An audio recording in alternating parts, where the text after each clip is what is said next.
안녕하세요. 책 속의 길입니다. 오늘은 스콧 피츠제럴드의 위대한 개츠비 그 5번째 이야기입니다. 오늘도 책과의 산책 시작해 볼까요? 그날 밤 웨스트에그의 집으로 돌아올 때 한순간이나마 나는 내 집에 불이 난 줄 알았다. 새벽 2시였는데 반도의 모퉁이 전체가 불빛으로 환하게 빛나고 있었던 것이다. 불빛은 덤불숲을 환상적으로 비추고 있었고 길가의 전선에도 가늘고 긴 빛을 번뜩이고 있었다. 모퉁이를 돈 순간 그제야 나는 그것이 막루부터 지하실까지 휘황하게 불이 켜진 개집의 집이라는 것을 알았다. 처음에는 또 파티가 열린 줄 알았다. 시끌벅적 소란을 피우다가 결국 숨바꼭질이나 술래잡기 놀이를 하게 돼서 그 게임을 위해 집 전체를 개방한 모양이라고 생각했다. 그러나 숲을 지나는 바람소리만 들릴 뿐 아무 소리도 들리지 않았다. 바람이 전선을 흔들자 불이 꺼졌다가 다시 켜졌다. 그래서 마치 집이 어둠을 향해 윙크를 하고 있는 것처럼 보이기도 했다. 나를 태우고 온 택시가 엔진 소리를 내며 떠나자 개츠비가 잔디밭을 가로질러 내 쪽으로 걸어오고 있는 것이 보였다. 집이 마치 만국 박람회장 같군요. 내가 말했다. 그래요. 그가 멍하니 자기 집 쪽으로 눈길을 돌렸다. 방을 몇 개 들여다보고 있었소, 형씨. 코니 아일랜드에 가지 않겠소? 내 차로. 너무 늦었는데요? 그럼 풀에 뛰어드는 건 어때요? 여름 내내 한 번도 이용하지 않았는데. 잠 좀 자야겠어요. 아, 그래요? 그러나 그는 조바심을 억누르고 나를 바라보았다. 미스 베이커와 이야기했습니다. 잠시 후 내가 말했다. 내일 데이지한테 전화해서 차를 마시러 오라고 초대할 작정입니다. 아, 잘 됐군요. 그는 무관심한 투로 말했다. 형씨한테는 폐를 끼치고 싶지 않아요. 언제가 좋겠습니까? 형씨는요? 언제가 좋겠소? 그는 얼른 내 말을 받아 되물었다. 형씨한테는 정말이지 폐를 끼치고 싶지 않군요. 모레는 어떻습니까? 그는 잠시 생각했다. 그런 다음 마지못한 듯이 대답했다. 잔디를 깎아야 할 텐데. 우리는 동시에 잔디를 내려다보았다. 멋대로 자란 내 집 잔디밭이 끝나고 잘 다듬어진 그의 집 잔디밭이 시작되는 곳에서 경계가 뚜렷했다. 나는 그가 내 집 잔디에 대해 말하는 것이 아닌가 하는 생각이 들었다. 그 밖에도 한 가지 문제가. 그가 아리송하게 말하고 머뭇거렸다. 그럼 며칠 뒤로 미룰까요? 그런 얘기가 아닙니다. 어쨌든 그는 몇 번이나 말을 더듬었다. 아니, 생각해 보았는데 이봐요, 형씨. 수입이 그렇게 많지 않지요? 별로 많이 벌지는 못합니다. 그는 내 말에 안심한 듯 좀 더 자신 있게 말을 이었다. 그럴 줄 알았어요. 실례가 안 된다면 나는 부업으로 조그만 사업체를 하나 운영하고 있는데 내 생각이지만 형씨가 수입이 많지 않다면 형씨 증권을 팔고 있지요? 팔려고 애쓰고 있지요. 그렇다면 형씨도 흥미가 동할 거요. 시간을 별로 빼앗기지 않고도 짭짤한 수입을 얻을 수 있는 일이거든요. 다소 비밀이 필요한 일이라서 공공연히 할 수 있는 일은 아니지만 이제 와서 생각해보면 그 대화가 다른 상황에서 이루어졌다면 내 인생을 좌우하는 중대한 갈림길이 되었을지도 모른다. 하지만 그것은 나를 돕겠다는 제의가 분명했고 게다가 방법이 너무 서툴렀기 때문에 나로서는 그 제의를 거절할 수밖에 없었다. 나는 지금 하는 일만으로도 벅차서요. 말씀은 정말 고맙지만 다른 일을 맡을 수는 없어요. 울프심과 거래할 필요는 없을 겁니다. 그는 점심때 울프심이 말한 거래처 이야기 때문에 내가 꽁무니를 뺀다고 생각한 듯 했지만 나는 그렇지 않다고 분명히 말했다. 그는 내가 더 말하기를 기다렸지만 내가 다른 데 정신이 팔려 반응을 보이지 않자 마지못해 집으로 돌아갔다. 저녁에 있었던 일 덕분에 나는 머리가 몽롱하고 행복했다. 현관에 들어설 때 이미 깊은 잠에 빠져든 것 같았다. 그래서 나는 개츠비가 코니 아일랜드에 갔는지 그가 온 집안에 휘황하게 불을 켜놓고 얼마 동안이나 방을 들여다보고 있었는지 알지 못한다. 나는 이튿날 아침 사무실에서 데이지에게 전화를 걸어 우리 집으로 차를 마시러 오라고 초대했다. 톰은 데려오지 마. 나는 미리 주의를 주었다. 뭐라고요? 톰은 데려오지 말라고. 톰이 누군데요? 그녀가 순진하게 물었다. 약속한 날에는 비가 쏟아졌다. 11시에 레인코트를 걸친 남자가 잔디 깎기 기계를 끌고 와서 현관문을 두드렸다. 개츠비 씨가 이 집 잔디를 깎으라고 자기를 보냈다는 것이다. 그 말을 듣고 나자 핀란드인 가정부에게 오늘 와달라고 부탁하는 것을 깜빡 잊은 게 생각났다. 그래서 나는 이스트에그로 차를 몰고 가서 하얗게 회칠한 그리고 비에 흠뻑 젖은 집들이 늘어서 있는 골목을 돌아다닌 끝에 핀란드인 가정부를 찾아낸 뒤 찻잔 몇 개와 레몬과 꽃을 좀 샀다. 꽃은 사실 살 필요가 없었다. 2시에 개츠비의 집에서 온실 하나가 통째로 배달되었기 때문이다. 수많은 꽃병도 함께 딸려왔다. 1시간 뒤에 현관문이 신경질적으로 열리더니 하얀 플라넬 양복에 은색 셔츠를 입고 금색 넥타이를 맨 개츠비가 황급히 들어왔다. 그의 얼굴이 창백했고 밤새 잠을 이루지 못한 듯 눈밑에 그늘이 져 있었다. 준비는 다 됐나요? 그가 들어서자마자 대뜸 물었다. 잔디 얘기라면 말끔해 보이는군요. 잔디라니요? 그가 멍하니 물었다. 아, 마당의 잔디 말이군요. 그는 창밖의 마당을 내다보았지만 그의 표정으로 보아 그때 그의 눈에는 아무것도 보이지 않는 듯했다. 아주 보기 좋군요. 그가 말했다. 신문에서 봤는데 비는 4시쯤 그칠 거래요. 아마 전월지였을 겁니다. 필요한 건 다 있나요? 차를 마실 때 필요한 건 말입니다. 나는 그를 식료품 저장실로 데려갔다.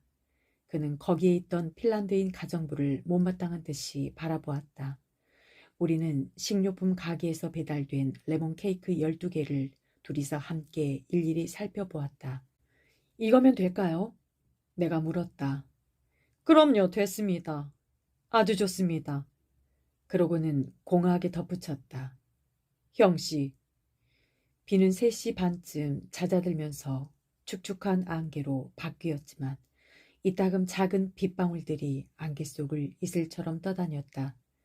개츠비는 멍한 눈으로 클레이의 경제학을 뒤적이다가 핀란드인 가정부가 마룻바닥이 울릴 만큼 쿵쿵거리며 걸어다니면 흠칫 놀라기도 하고 눈에 보이지는 않지만 놀라운 사건이 밖에서 일어나고 있기라도 한 것처럼 빗물에 흐려진 유리창 쪽으로 이따금 시선을 던지기도 했다.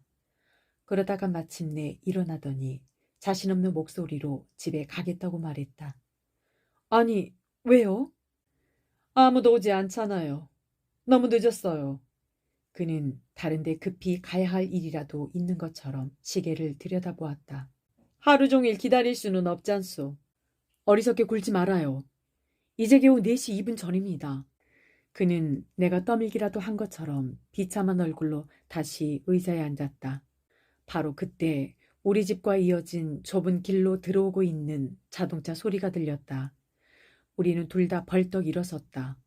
나는 약간 난처한 기분을 느끼면서 마당으로 나갔다. 빗방울이 뚝뚝 떨어지는 앙상한 라일락나무 밑을 지나서 커다란 오픈카 한 대가 잣길을 올라오고 있었다. 이윽고 차가 멈추자 데이지가 보랏빛 삼각모자 밑에서 고개를 갸우뚱한 채 나를 바라보며 기쁨에 넘친 환한 미소를 지었다. 여기가 오빠 집이에요? 상쾌한 잔물결 같은 그녀의 목소리는 빗속에서도 원기를 북돋워주는 강장제였다. 나는 오르락내리락하는 그 목소리를 잠시 귀만으로 따라가야 했다. 그런 뒤에야 겨우 그 목소리가 낱말의 형태로 모습을 나타냈다. 비에 젖은 머리카락 한 가닥이 그녀의 뺨을 파란 물감 자국처럼 가로지르고 있었다. 내가 차에서 내리는 그녀를 도와주려고 잡은 손은 반짝이는 빗방울로 젖어 있었다. 혹시 날 사랑해요? 그녀가 내 귀에 대고 낮은 목소리로 말했다. 아니면 나 혼자 오라고 한 이유가 뭐죠? 그건 레클랜드 성의 비밀이야. 기사한테 어디 딴 데 가 있다가 1시간 뒤에 오라고 해. 1시간 뒤에 와줘요, 퍼디. 그러고는 진지한 목소리로 속삭였다. 저 사람 이름이 퍼디예요. 휘발유 때문에 저 사람 코가 어떻게 됐나? 설마, 그녀가 순진하게 말했다. 그건 왜요? 우리는 안으로 들어갔다. 놀랍게도 거실에는 아무도 없었다. 이상한데? 내가 외쳤다. 뭐가 이상해요? 그때 현관문을 가볍게 두드리는 소리가 나자 데이지가 고개를 돌렸다. 내가 나가서 문을 열었다. 죽은 사람처럼 얼굴이 창백해진 개츠비가 두 손을 코트 주머니에 찔러 넣고 빗물이 고인 웅덩이에 서서 비장한 얼굴로 내 눈을 바라보고 있었다. 그는 두 손을 여전히 코트 주머니에 넣은 채 내 옆을 지나서 현관으로 들어가더니 줄로 조종되는 꼭두각시처럼 획 몸을 돌려 거실로 사라졌다. 그것은 조금도 우습지 않았다. 나는 심장이 쿵쿵거리는 것을 의식하면서 점점 거세지는 빗발이 들이치지 않도록 현관문을 닫았다. 30초 동안은 아무 소리도 나지 않았다. 그러다가 거실 쪽에서 목매인 듯 웅얼거리는 소리와 짧은 웃음소리가 들리더니 이어서 부자연스럽게 낭낭한 데이지의 목소리가 들려왔다. 다시 만나서 정말 기뻐요. 그러고는 침묵이 흘렀다. 이 침묵은 꽤나 오래 계속되었다. 나는 홀에서 할 일이 없었기 때문에 거실로 들어갔다. 개츠비는 여전히 두 손을 주머니에 찔러 넣고 벽난로에 기댄 채 아주 느긋한 척, 심지어는 따분한 척하는 태도를 억지로 꾸미고 있었다. 머리를 너무 뒤로 젖히고 있어서 벽난로 위에 고장난 시계 문자반에 머리가 닿을 정도였다. 이런 자세로 그는 괴로운 듯 데이지를 내려다보고 있었고 데이지는 깜짝 놀란 중에도 오한 자세를 흐트러뜨리지 않고 딱딱한 의자 모서리에 앉아 있었다. 우리는 전에 만난 적이 있지요. 개츠비가 중얼거리면서 나를 힐끔 쳐다보았다.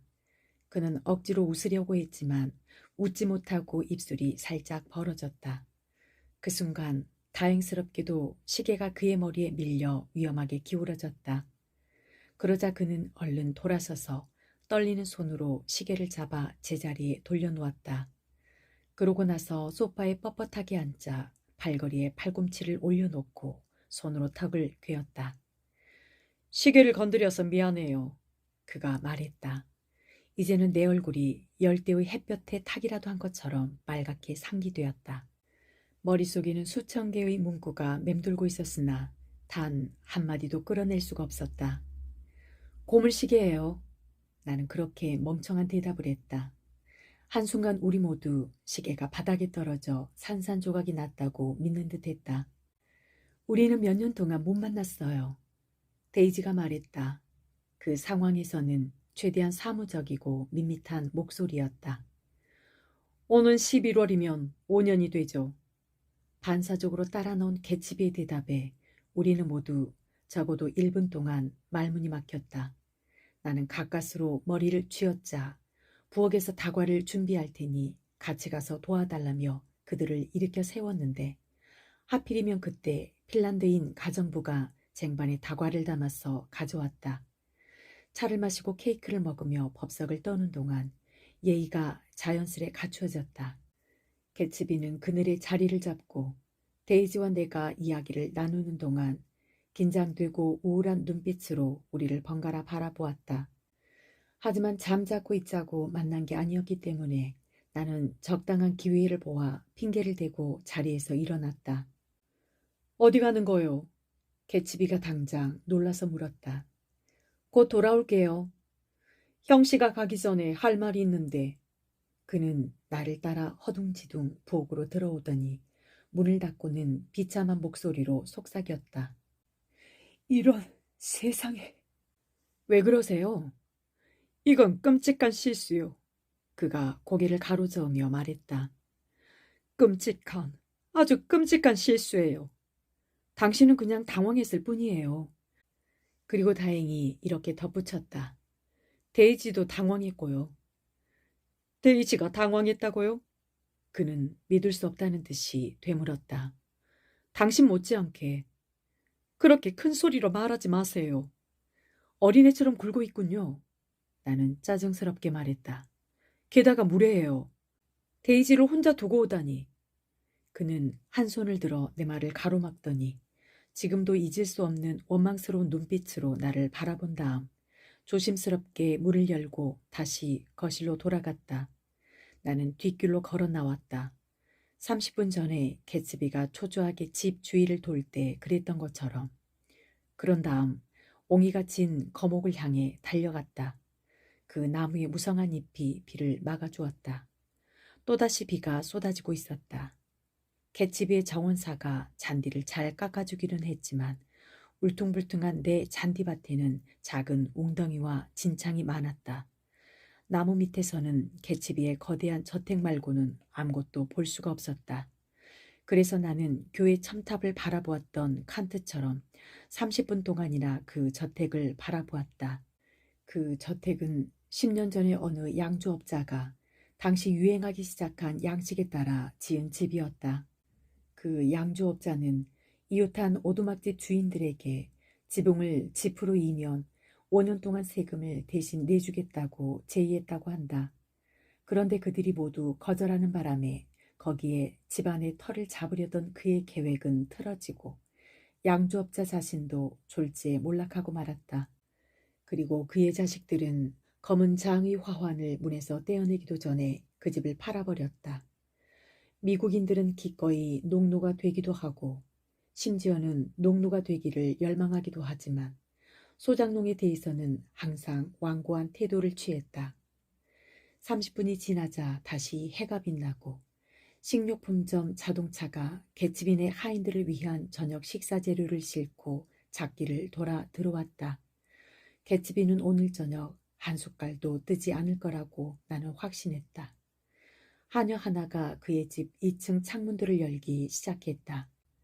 창마다 잠깐씩 모습을 나타내더니 중앙의 커다란 네다지 창에서 몸을 앞으로 내밀고는 정원에다 침을 뱉었다. 이제는 내가 돌아갈 시간이었다. 비가 계속 내리는 동안에는 빗소리가 두 사람이 속삭이는 소리처럼 들렸다. 이따금 두 사람의 감정이 격해지면 빗소리도 높아지고 격렬해졌다. 하지만 비가 그치고 조용해지자 나는 집안에도 침묵이 내려앉은 것을 느꼈다. 나는 안으로 들어갔다. 부엌에서 폭로를 뒤엎는 것 말고는 낼 수 있는 소리를 모두 낸 뒤에 들어갔지만 그들은 아무 소리도 듣지 못한 것 같았다. 그들은 소파 양쪽 끝에 앉아 서로를 바라보고 있었는데 뭔가 질문을 했거나 이제 막 하려는 듯 했다. 처음에 당혹스럽던 기색은 이제 흔적조차 남아있지 않았다. 데이지의 얼굴은 눈물로 얼룩져 있었다. 내가 들어가자 데이지는 벌떡 일어나 거울 앞으로 다가가서 손수건으로 눈물 자국을 닦기 시작했다. 그러나 개츠비에게는 놀라운 변화가 일어나 있었다. 그는 얼굴이 문자 그대로 밝게 빛나고 있었다. 기쁨을 표현하는 말이나 몸짓이 없어도 새로운 행복감이 그에게서 퍼져나와 작은 방을 가득 채우고 있었다. 형씨, 그가 말했다. 나를 몇 년 만에 만난 듯한 말투여서 한순간 그가 악수를 하려는 게 아닐까 생각했다. 비가 그쳤어요. 그래요? 그는 내가 한 말의 의미를 알아차리고 방 안에서 햇빛이 빛나는 것을 깨닫고는 기상캐스터처럼 돌아온 햇볕의 열렬한 후원자처럼 미소를 지으며 그 소식을 데이지에게도 전했다. 비가 그쳤대. 어떻게 생각해요? 기뻐요, 제이. 아프고 슬픈 아름다움이 넘치는 그녀의 목소리는 뜻밖의 기쁨에 대해서만 말하고 있었다. 형씨, 데이지하고 우리 집에 초대하고 싶은데. 그가 말했다. 데이지한테 집을 구경시켜주고 싶군요. 정말로 나도 같이 가기를 바라세요? 물론이요. 개츠비와 내가 잔디밭에서 기다리는 동안 데이지는 세수를 하러 2층으로 올라갔다. 나는 그제야 욕실의 수건 상태가 생각나 창피했지만 때늦은 일이었다. 우리 집 근사하지요? 그가 나에게 물었다. 정면 전체가 햇빛을 받고 있는 걸 좀 보세요. 나는 그의 집이 멋지다고 맞장구 쳤다. 그는 아치문과 네모난 막루까지 모두 둘러보았다. 저 집을 마련할 돈을 버는데 꼬박 3년이 걸렸소. 나는 당신이 유산을 받은 줄 알았어요. 유산을 받긴 받았지요. 그가 반사적으로 대답했다. 하지만 대공황 때 거의 다 잃었어요. 전쟁 공황 때 말입니다. 지금 생각하면 당시 그는 자기가 무슨 말을 하고 있는지도 잘 몰랐던 것 같다. 왜냐하면 내가 무슨 사업을 하느냐고 물었을 때 당신과는 상관없는 일이요 하고 대답했기 때문이다. 그렇게 대답한 뒤에야 그는 적절한 대답이 아니었다는 것을 깨달은 모양이었다. 아, 여러 가지 일을 했지요. 그가 자신의 말을 바로잡았다. 약국 사업도 했고 석유 사업도 했지요. 하지만 지금은 다 그만뒀어요.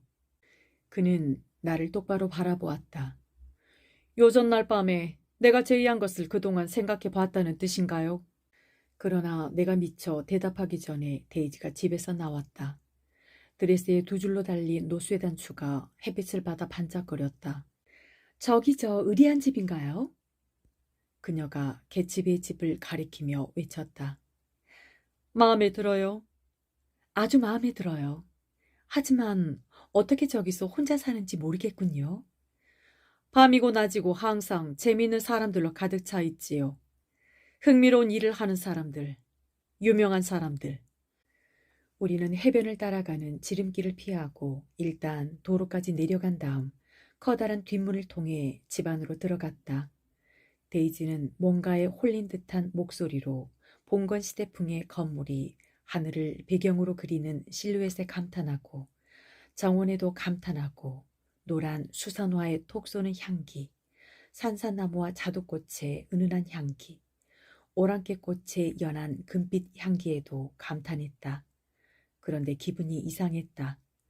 우리가 대리석 계단에 이르렀는데도 현관문을 들락거리는 화려한 드레스의 움직임이 전혀 눈에 띄지 않았고 나무 위에서 지저귀는 새소리밖에는 아무 소리도 들리지 않았기 때문이다. 우리는 안으로 들어가서 마리 앙투아네트 시대풍의 음악실과 왕정 복고 시대풍의 살롱을 지나갔는데 그때 나는 손님들이 소파와 테이블 뒤에 꼭꼭 숨어서 우리가 지나갈 때까지 숨을 죽이고 조용히 있으라는 지시를 받은 게 아닐까 생각했다. 개츠비가 머튼 대학 도서관의 문을 닫았을 때 나는 전에 만났던 올빼미 안경 사내가 터뜨린 유령 같은 웃음소리를 들은 것만 같았다. 우리는 위층으로 올라가 고풍스러운 침실들을 지나갔다. 그곳은 장밋빛과 연보랏빛 비단으로 감싸이고 싱싱한 꽃들로 생기가 넘쳤다. 그 다음에는 의상실과 당구실, 그리고 오목한 욕조가 있는 욕실을 지나갔다. 그러다가 어떤 방에 불쑥 들어갔는데 머리가 헝클어진 사내가 잠옷바람으로 마룻바닥에서 운동을 하고 있었다. 하숙생이라고 불리는 클립 스프링어였다. 나는 그날 아침에 그가 정신없이 해변을 헤매다니는 것을 보았다. 마침내 우리는 개츠비의 거처에 이르렀다. 그곳은 침실과 욕실 그리고 애덤의 서재로 이루어져 있었다. 우리는 그 방에 앉아서 그가 벽장에서 꺼내온 샤르트루이즈를 한 잔씩 마셨다. 그는 데이지한테서 잠시도 눈을 떼지 않았다. 그는 집에 있는 모든 물건이 그녀의 사랑스러운 눈에서 어떤 반응을 끌어내느냐에 따라 그 가치를 재평가하는 듯했다. 놀랍게도 데이지가 실제로 나타나 그의 눈앞에 존재하는 이 상황에서는 그가 가진 어떤 물건도 이제는 실감나지 않는 듯 때로는 자신의 소유물들을 멍한 눈으로 둘러보기도 했다. 그러다가 한 번은 계단에서 굴러 떨어질 뻔하기도 했다. 그의 침실은 어느 방보다도 소박했다. 순금 화장 도구들이 놓여있는 화장대만 예외였다. 데이지가 기뻐하며 브러쉬를 집어서 머리를 빗자 개츠비는 의자에 앉아서 두 손으로 눈을 가리고 웃기 시작했다. 정말 불가사의한 일이오, 형씨. 그가 유쾌하게 말했다. 믿을 수가 없어요. 그는 이미 2단계를 통과한 게 분명했고 이제 3번째 단계에 접어들고 있었다. 처음엔 당혹스러웠고 다음엔 무턱대고 즐거웠고 이제는 그녀가 옆에 있다는 사실에 놀라고 있었다. 그는 오랫동안 그녀와 만날 날을 마음속에 그려왔고 그것만을 꿈꾸며 이를 악물고 말하자면 상상할 수도 없을 만큼 열렬하게 기다려왔던 것이다. 이제 그 반작용으로 그는 너무 감긴 시계 태엽이 풀리듯 긴장이 풀리고 있는 중이었다. 곧 제정신을 되찾은 그는 커다란 최고급 옷장 2개를 열어 보여주었다. 옷장 안에는 그의 양복과 실내복, 넥타이가 가득 들어차 있었고 셔츠가 연한 벌씨 벽돌처럼 차곡차곡 쌓여 있었다. 영국에 내 옷을 사서 보내주는 사람이 있는데 봄과 가을로 철이 바뀔 때마다 옷을 골라서 보내주지요. 그는 셔츠 더미 하나를 꺼내더니 셔츠를 한 장씩 우리 앞에 던졌다. 얇은 릴넨 셔츠, 두꺼운 실크 셔츠, 고급 플라넬 셔츠가 떨어질 때마다 접힌 부분이 펴지면서 갖가지 색깔로 탁자를 뒤덮었다. 우리가 탄성을 지르는 동안 그는 셔츠를 더 많이 가져왔고 부드럽고 화려한 셔츠 더미는 점점 더 높이 쌓여갔다. 산호색, 풋사과색, 라벤더색, 옅은 오렌지색의 줄무늬, 소용돌이 무늬, 격자무늬 셔츠들에는 푸른색으로 그의 이름 머리글자가 새겨져 있었다. 데이지가 벼랑간 소리를 지르며 셔츠에 얼굴을 묻고 격렬하게 울기 시작했다. 정말 아름다운 셔츠들이에요. 그녀가 흐느끼며 말했지만 목소리는 겹겹이 쌓인 셔츠 더미에 묻혀 잘 들리지 않았다. 이렇게 아름다운 셔츠는 본 적이 없거든요. 그래서 슬퍼져요. 집안을 둘러본 뒤에는 마당과 수영장, 그리고 수상 비행기와 한여름의 꽃들을 구경할 예정이었다. 하지만 창밖에 다시 비가 내리기 시작했기 때문에 우리는 창가에 나란히 서서 해협에 굽이치는 파도를 내려다보았다. 안개만 끼지 않았다면 마을 건너편에 당신 집이 보였을 텐데, 개츠비가 말했다. 당신은 항상 선착장 끝에 초록색 불을 밤새 켜놓더군. 데이지가 갑자기 개츠비와 팔짱을 끼웠지만 개츠비는 방금 자기가 한 말에 정신이 팔려있는 것 같았다. 그 불빛이 지니고 있는 크나큰 의미가 지금 영원히 사라져버렸다는 생각이 문득 떠올랐는지도 모른다. 그는 데이지와 갈라놓았던 엄청난 거리에 비하면 그 불빛은 그녀와 거의 닿을 만큼 가까워서 마치 달에 바싹 붙어있는 별처럼 가까워 보였다. 하지만 이제 그 불빛은 선착장의 초록색 불빛에 지나지 않게 되었다. 그를 마법처럼 사로잡았던 것이 하나 줄어든 것이다. 나는 방 안을 돌아다니며 어스름 속에서 뭐가 뭔지 잘 알 수 없는 다양한 물건들을 이것저것 살펴보았다. 책상 위쪽 벽에 요트 복장을 한 노인의 커다란 사진이 걸려있는 게 내 관심을 끌었다. 이분은 누구죠? 댄 코디시요. 어디서 들어본 적이 있는 이름 같았다. 지금은 돌아가셨지요. 몇 년 전까지만 해도 가장 친한 친구였는데. 개츠비의 작은 사진도 커다란 책상 위에 놓여 있었다. 역시 요트 복장 차림의 사진인데 반항적으로 고개를 쳐든 모양새를 보니 18살 무렵에 찍은 것이 분명했다. 난 그 머리 모양이 마음에 들어요. 데이지가 소리쳤다. 올백 스타일. 올백 머리를 한 적이 있다는 말은 한 번도 안 했잖아요. 요트 얘기도. 여기 좀 봐요. 개츠비가 얼른 말했다. 오려둔 신문기사가 아주 많아. 모두 당신에 관한 기사요.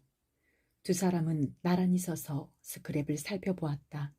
내가 언젠가 들은 루비를 보여달라고 말하려는데 전화벨이 울렸고 개츠비가 수화기를 집어들었다. 네. 그런데 지금은 통화할 수 없습니다. 지금은 통화하기가 곤란하다니까요. 나는 작은 도시라고 말했어요. 작은 도시가 뭔지는 그 사람도 알 겁니다. 디트로이트를 작은 도시로 생각한다면 그런 사람은 우리한테 필요 없어요. 그가 전화를 끊었다. 이리 와봐요. 빨리요. 데이지가 창가에서 소리쳤다. 비는 여전히 내리고 있었지만 서쪽 하늘의 어둠이 갈라지면서 바다 위에 거품 같은 구름이 분홍빛과 황금빛 물결을 이루고 있었다. 저기 좀 봐요. 그녀가 속삭였다. 그러고는 잠시 후에 덧붙였다. 저 분홍빛 구름을 한 조각만 떼어다가 당신을 태우고 이리저리 밀고 다니고 싶어요. 그때 나는 집에 가려고 했지만 그들이 나를 놓아주려 하지 않았다. 내가 있기 때문에 그들은 단둘이 있다는 느낌을 더욱 갖게 되는 것 같았다. 그래, 좋은 수가 있어요. 개츠비가 말했다. 클립 스프링어에게 피아노를 쳐달라고 합시다. 그는 유잉 하고 이름을 부르면서 방에서 나가더니 잠시 뒤에 약간 초췌한 얼굴에 난처한 표정을 짓고 있는 청년을 데리고 들어왔다. 그는 수치 적은 금발에 뿔테 안경을 쓰고 있었다. 아까 보았을 때와는 달리 지금은 목이 트인 스포츠 셔츠에 흐릿한 색상의 면바지를 입고 운동화를 신은 단정한 차림이었다. 운동하는 걸 방해한 건 아닌가요? 데이지가 예의 바르게 물었다. 자고 있었어요. 클립 스프링어가 당황하여 큰 소리로 말했다. 그러니까 조금 전까지만 해도 잠들어 있다가 지금 막 깨어나서. 클립 스프링어는 피아노를 잘 치죠. 개츠비가 청년의 말을 자르며 말했다. 그렇지, 유잉. 별로 잘 치지는 못합니다. 아니, 거의 못 쳐요. 연습을 전혀 못해서. 아래로 내려갑시다. 개츠비가 또 그의 말을 잘랐다. 그리고 스위치를 올렸다. 그러자 집안이 온통 불빛으로 가득 차면서 어두운 창들이 순식간에 사라져버렸다. 음악실에 들어서자 개츠비는 피아노 옆에 딱 하나 있는 전등을 켰다. 그는 떨리는 성냥불로 데이지의 담뱃불에 불을 붙여준 뒤 건너편에 있는 소파로 가서 그녀와 나란히 앉았다. 그곳에는 불빛을 받아 어렴풋이 빛나는 복도 바닥에 반사되어 들어오는 희미한 빛을 제외하고는 어떤 빛도 없었다. 클립 스프링어는 사랑의 보금자리를 연주한 뒤 의자에 앉은 채 몸을 돌려 당황한 표정으로 어둠 속의 개츠비를 찾았다. 보시다시피 연습을 전혀 못했어요. 그래서 못 친다고 말씀드린 거예요. 연습을 말이 많군. 어서 치게. 개츠비가 명령했다. 아침에도 저녁에도 우리는 즐거웠잖아. 밖에는 바람 소리가 요란했고 희미한 천둥 소리가 해협을 따라 흘렀다. 웨스트 에그에는 이제 모든 불이 켜져 있었다. 그리고 사람들을 실은 전철이 뉴욕을 떠나 쏟아지는 비를 뚫고 집을 향해 질주하고 있었다. 사람이 심오한 변화를 겪는 시간이었다. 흥분이 공중에 전기를 일으키고 있었다. 한 가지는 확실해. 그보다 더 확실한 건 없어. 부자는 더 부자가 되고 가난뱅이에게는 자식들만 생기지. 그러는 동안에도, 그러는 사이에도. 작별 인사를 하러 나갔을 때 나는 개츠비의 얼굴에 또다시 그 당황한 표정이 떠올라 있는 것을 보았다. 지금 누리고 있는 행복의 본질에 대해 문득 의혹이 떠오른 것 같았다. 5년에 가까운 세월, 그날 오후에도 데이지가 그의 꿈에 미치지 못한 순간이 분명히 있었을 것이다. 그것은 데이지 자신의 잘못이 아니라 그의 환상 때문이었다. 그의 환상은 그녀를 넘어섰고 모든 것을 넘어섰다. 그는 창조적인 열정을 가지고 그 환상에 자신을 내던졌고 그 환상을 끊임없이 키웠고 자기 앞에 떠도는 화려한 깃털을 모두 모아서 그 환상을 장식했던 것이다. 정열이나 신선함이 아무리 많아도 한 인간이 그 유령 같은 마음속에 비축할 수 있는 것을 당해낼 수는 없다. 내가 지켜보는 동안 그는 조금씩이지만 눈에 띄게 이 새로운 상황에 적응해 나갔다.